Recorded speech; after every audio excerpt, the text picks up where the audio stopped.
தோசைக்கல்ல அடுப்பில் போட்டாச்சு. இப்போ வந்து நான் வந்து ஒரு அடை ஒன்று ஆக்க போகிறேன். மிக்சட் வெஜிடபிள் அடை.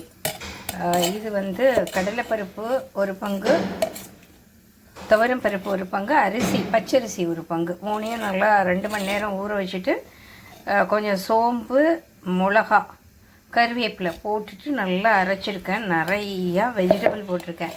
என்ன வெஜிடபிள்னாக்கா கேரட்டு, பீன்ஸு, வெங்காயம், அப்புறம் வந்து கொடமிளகாய் போட்டிருக்கேன். கொஞ்சம் தேங்காயும் போட்டிருக்கேன். மார்னிங்கில் வந்து ஒன்று குட்டியாக சாப்பிட்டாலே போதும். சூப்பராக நல்ல எனர்ஜி கொடுக்கக்கூடியது. ஹை ரிச் ப்ரோட்டீனு, கார்போஹைட்ரேட் எல்லாம் அதில் இருக்குது. பட்டர்லேயோ கீலேயோ காலை வேளையில் ஒரு டோஸ்ட் பண்ணி அதை சாப்பிட்டுக்கலாம், மூங்க்லேட் மாதிரி.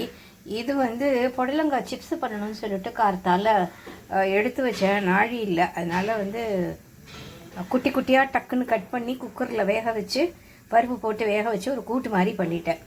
இது வந்து சிப்ஸ் போடணும், புடலங்காய் 65 போடணும். அதுக்காக வெட்டி வச்சது இருக்குது. இது அப்படியே ஃப்ரிட்ஜில் பொத்தினாப்பில் கொண்டு வச்சுட்டு நாளைக்கு தான் சிப்ஸ் போட போகிறேன். இது எப்படி இதில் கல் காஞ்ச வாசனை வரான். ஸோ நான் இதில் வந்து கீ அப்ளை பண்ணியிருக்கேன்.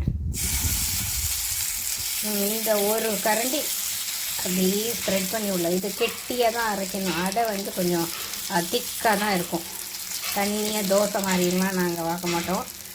நல்லா ஒரு அடை சாப்பிட்டோம்னாலே நல்லா ஃபில்லிங்காக இருக்கும். அடைனாலே கொஞ்சம் குண்டாக தான் இருக்கும். இப்போல்லாம் வந்து எல்லோரும் அடை தோசைங்கிறாங்க. ஐயா, நமக்கு அதெல்லாம் தெரியாது. இந்த மாதிரி நல்லா ஹோட்டலில் கொடுக்குற மாதிரி குண்டு அடையாக வாத்து எல்லாமே பாருங்கள் நல்லா தெரியுது. எல்லா காய்கறியும்லாம். இப்போ வந்து இதுக்கு வந்து நம்ம ஆயிலோ இல்லை பட்டரோ தான் ஆட் பண்ணணும். ஃபேட்டுக்காக ஆயிலை விட இது நல்லது. நெய்யே இல்லை பட்டர், அது நல்லது. ஆக்சுவலி அடைனாலே பட்டர் தான்.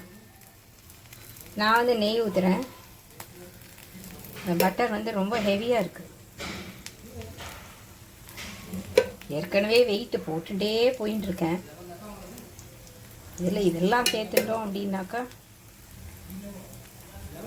பட் இதெல்லாம் வந்து உடம்புக்கு நல்லது, ஃபில்லிங்காகவும் இருக்கும்.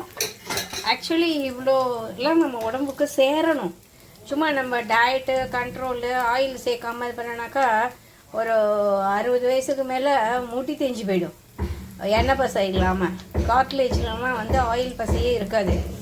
அப்பப்போ நம்ம ஸ்பேர் பார்ட்ஸுக்கெலாம் கொஞ்சம் ஆயிலிங் பண்ணி தான் ஆகணும். அதுக்கு நம்ம ஆயில் சேர்த்துக்கணும். அதான் அந்தந்த காலத்தில் வந்து இப்போ மழை காலம்னா ஆயில் சேர்க்கணும். மாசி மாதம் அப்படின்னா வெண்ணெய் சேர்த்துக்கணும். என்ன ஏப்ரல் மாதம் மே மாதம் நல்லா இதுலனா கீ சேர்த்துக்கணும். இதெல்லாம் அந்த காலத்துலேயே சொல்லியிருக்காங்க. நம்ம வந்து டயட்டு கான்ஷியஸ்ஸு அப்படியே ஆயில் சாப்பிட்டானாக்கா அப்படியே ரொம்ப உடம்புக்கு கெடுதல் அப்படின்லாம் நினைக்கிறோம். அதெல்லாம் கிடையவே கிடையாதுங்க. நல்லாவே சாப்பிடுங்க. டாக்டர் சொல்லுவார், நல்லா சாப்பிடுங்க, நல்லா எக்ஸசைஸ் பண்ணுங்கள், நல்லா தூங்குங்க அப்படின்னு. அதெல்லாம் பண்ணாததுனால தான் இது வந்து இந்த டயட்டு கான்ஷியஸ்லாம் வருது, ஓவர் வெயிட்டு போடுது.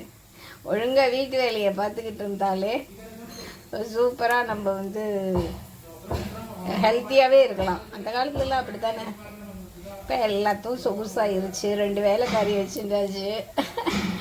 இது சமைக்கிறத தவிர வேறு எதுவுமே பண்ணுறது இல்லை. நான் வேறு என்ன வேலை? இதை நான் வந்து இப்போ சிம்மில் வச்சுருக்கேன் வேகணுங்கிறதுக்காக. மூடி போட்டும் வேக வைக்கலாம்.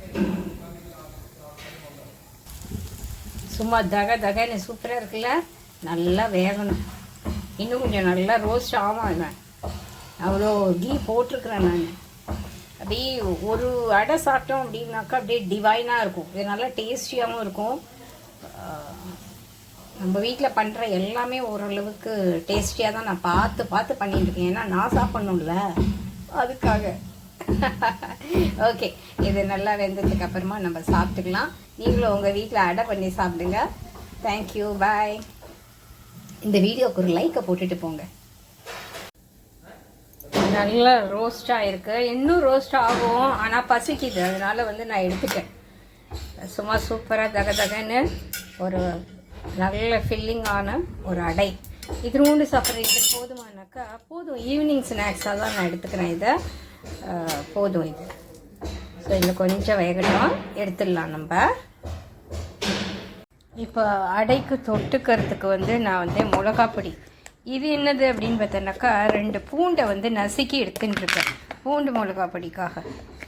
அம்மா இப்படி தான் பண்ணி கொடுப்பா. என்றைக்காவது சண்டேஸில் வந்து அடை பண்ணினோம் அப்படின்னாக்கா பூண்டு மிளகாப்பொடிக்கு வந்து பூண்டெல்லாம் போட்டு அரைச்சி வைக்க மாட்டோம். ஏன்னா நமக்கு வந்து அம்மாலாம் நிறைய நாள் விரதம்னு இருப்பாள், அதெல்லாம் சரியாக வராது. ஸோ குழந்தைகளுக்காக தானேன்னு சொல்லிவிட்டு அம்மா என்ன பண்ணுவான்னா இந்த மாதிரி பூண்டை 2 நசுக்கி போட்டுட்டு, பூண்டு மிளகாப்பொடி கேட்டான்னா என்ன பண்ணுறதுங்க, ஐயோ பக்கத்து வீட்டில் வேலை செய்கிறாங்க, நொயின்னு போட்டு இன்னும் கொஞ்சம் எண்ணெய் ஊற்றிக்கலாம்.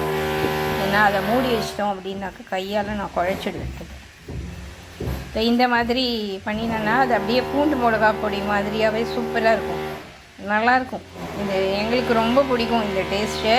ஆக்சுவலி இந்த மிளகாப்பொடி இல்லைன்னா கூட சாம்பார் பொடி இருக்குல்ல, அதில் 2 உப்பு போட்டு நாங்கள் இந்த மாதிரி பூண்டை நசுக்கி போட்டு 2 உப்பு போட்டு எண்ணெயை ஊற்றி நல்லா சூப்பராக 1 முட்டை நெய்யையும் ஊற்றி நல்லெண்ணெயும் ஊற்றி 2ஐயும் நல்லா மிக்ஸ் பண்ணி அடிச்சிடுவோம். சின்ன வயசுலலாம் ரொம்ப பிடிக்கும் எங்களுக்கு. நீங்களும் இதே மாதிரி செஞ்சு பார்த்துட்டு உங்கள் ஃபீட்பேக்கை கொடுங்க.